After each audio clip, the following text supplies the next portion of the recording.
السلام علیکم۔ کیا اللہ تعالیٰ موجود ہے؟ امام اعظم ابو حنیفہ رحمہ اللہ ایک دن اپنی مسجد میں تشریف فرماتے۔ دہریوں کے خلاف آپ ننگے تلوار تھے۔ دہریہ لوگ آپ کو فرصت کا موقع پا کر قتل کرنے کے در پہ رہتے تھے۔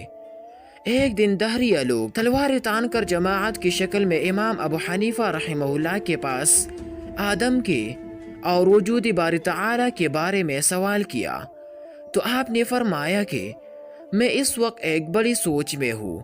لوگوں نے مجھ سے کہا کہ ایک بہت بڑی کشتی جس میں طرح طرح کا تجارتی سامان ہے، مگر نہ کوئی اس کا نگہبان ہے نہ چلانے والا ہے، مگر اس کے باوجود برابر آ جا رہی ہے اور بڑی بڑی موجوں کو خود بخود چیرتی پالتی گزر جاتی ہے، رکنے کی جگہ پر رک جاتی ہے اور چلنے کی جگہ پر چلنے لگتی ہے۔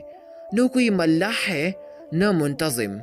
سوال کرنے والے دہریوں نے کہا کہ آپ کس سوچ میں پڑ گئے؟ کوئی عقل مند انسان ایسی بات کہہ سکتا ہے کہ اتنی بڑی کشتی نظام کے ساتھ طوفانی سمندر میں آئی جائے اور کوئی اس کا نگران اور چلانے والا نہ ہو؟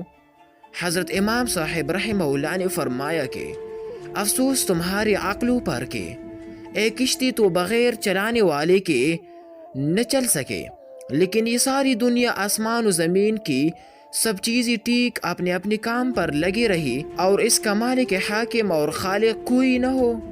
یہ جواب سن کر وہ لاجواب ہو گئی اور حق معلوم کر کے اسلام لائے۔